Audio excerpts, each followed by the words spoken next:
Okay, hello. Today's notes are 6-6 rational exponents. So rational means fraction. You can turn it into a fraction. So our exponents are going to now be fractions. And you can turn any radical into exponential form by just switching it like this. So the index becomes your denominator. So the index becomes your denominator, and if there's any exponent inside here, that goes into the numerator. Make sure you write your name on your notes before you turn it in. So go ahead and write your name on your notes now. The index for your square root is not going to be written, but just know that it is a 2. So if you have a square root, then the denominator is a 2. So we're going to look at some where we're just converting from exponential form to radical form to exponential form.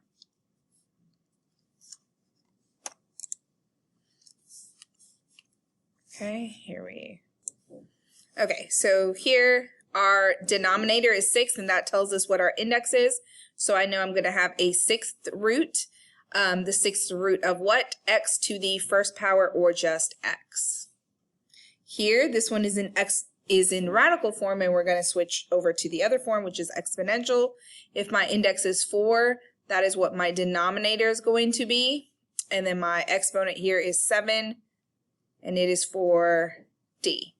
So d to the 7/4 power. Okay, so we're just converting from one form to the other. We're not actually simplifying here. All right, so that's how you just convert back and forth. For evaluating, we're actually trying to see, what is this equal to? What is the number that this is equal to?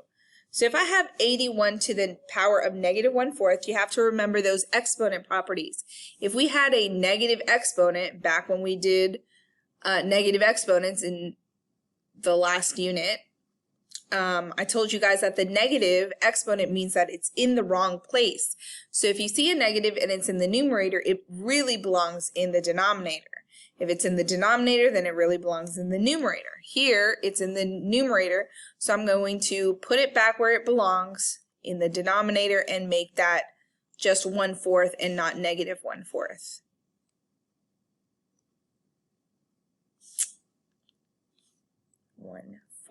Okay, and since there's nothing on top, I need something, so we're going to put a 1.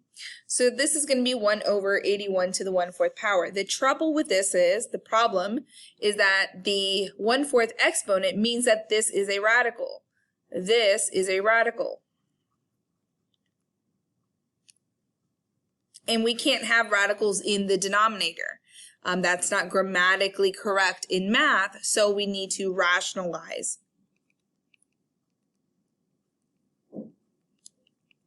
the denominator.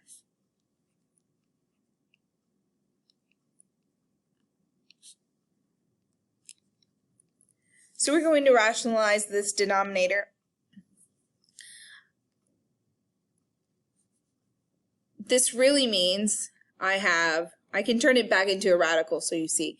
It really means the 4th root of 81. So to rationalize that, let's look at 81 and break it down. Since it is not even, I can't divide by 2, so I'll divide by 3. And I can divide by 3, so that would be 27. I can divide that by 3 again, get me 9. Divide that by 3 and get 3. And then divide one more time by 3 and get that 1. So for the 4th root of 81, I need 4 of the same numbers, and look, how nice.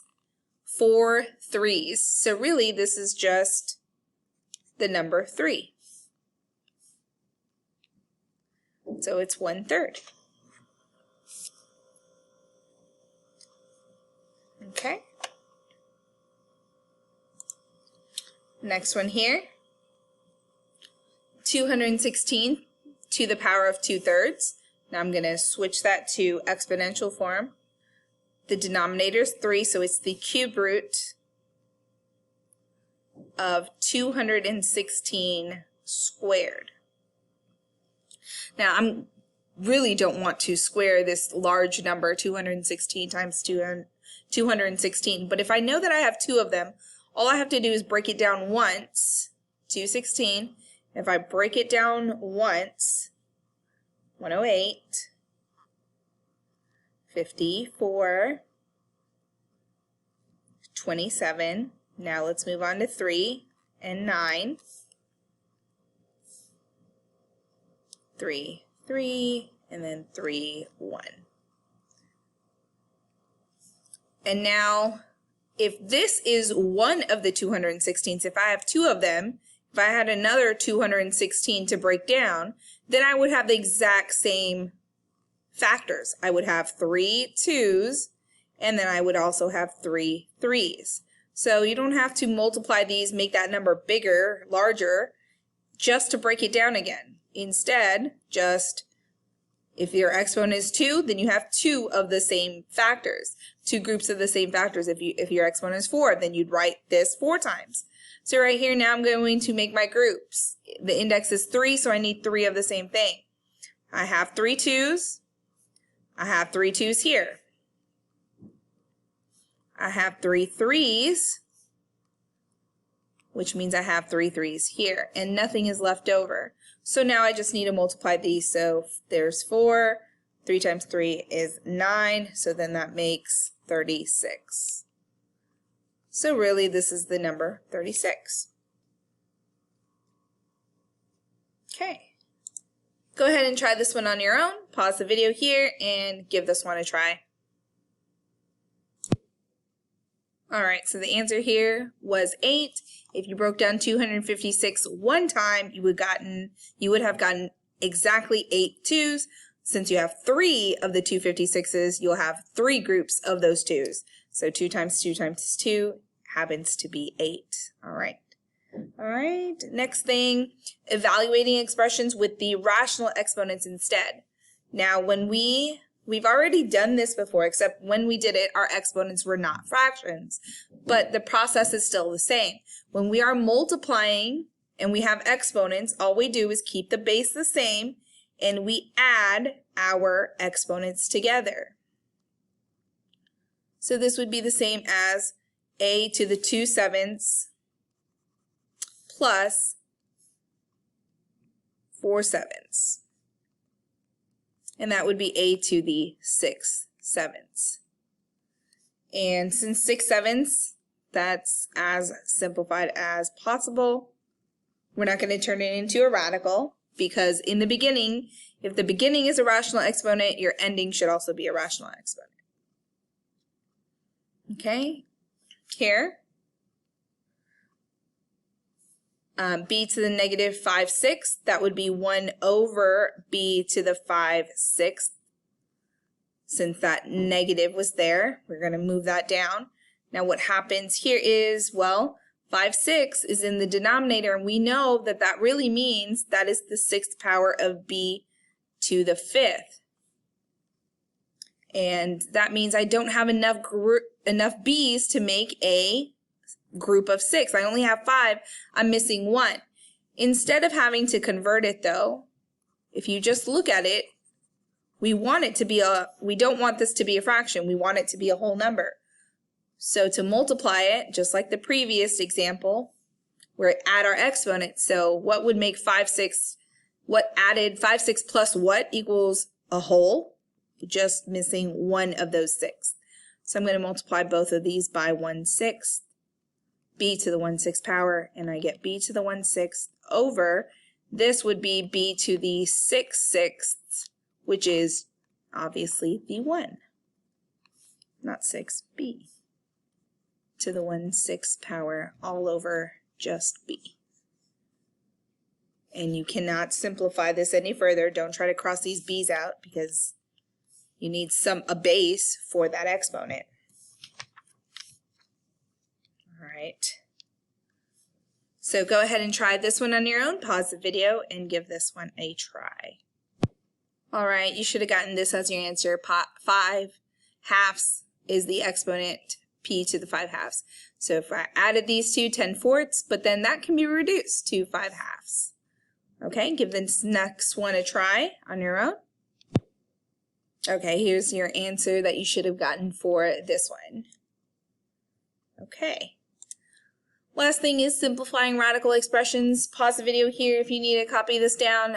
When simplifying a radical expression, you want to use the least index possible. You want to use rational exponents, and then you want to write your answer back into a radical form. So we're going to do that. We're going to use rational exponents to be able to get the least possible index. So right here, we have the fourth root of 27 and the square root of 3. I can't do anything with those two, so I have to turn it into a rational exponent. I'm going to break down 27 though. So 27 we're going to break down using 3 and 9, then 3 and 3, and 3 and 1. So really, this 27 can be written as 3 cubed and the fourth root of that. And then I'm going to turn that into a rational exponent. So since my exponent is 3, my index is 4, this would be 3 to the 3/4 power. Over the denominator, the square root of 3 is 3 to the 1/2 power. The index is 2 here.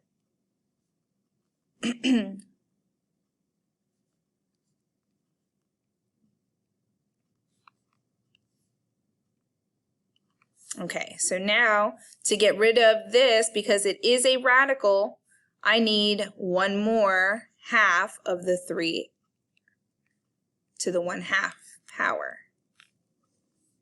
So now the denominator is a whole 3. The numerator, I'd have to add these exponents together. So 3/4 plus 1/2, we need to add these two together. That means I need to convert the 1/2 into fourths. 3/4 plus 2/4. And that will be 5/4. So this will be 3 to the 5/4 power. If I convert that back, this would be the 3 to the 5th and the 4th root of that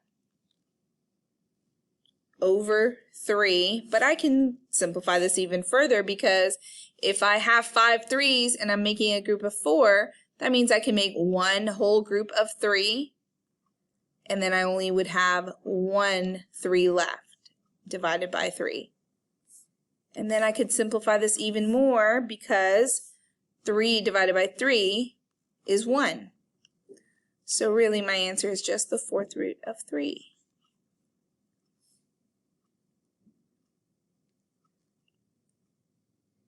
Oops, there we go. Okay. Last one. So in order to simplify this, we want to use rational exponents. We're going to break down the 4, 2 and 2, and then 2 and 1. So 2 squared. So this is the 6th root of 2 squared x to the 4th. We'll change that into rational exponents, 2 to the 2/6 power and x to the 4/6 power. And then we can definitely reduce these fractions. So it'll be 2 to the 1/3, x to the 2/3, and now our exponents are both 3, so we're going to convert it back to the radical. It's going to be the cube root of 2 to the 1st power and x squared. Okay. And we reduce that from an index of 6 to an index of 3. All right, those are your notes for 6-6, rational exponents. Have a good day. Bye.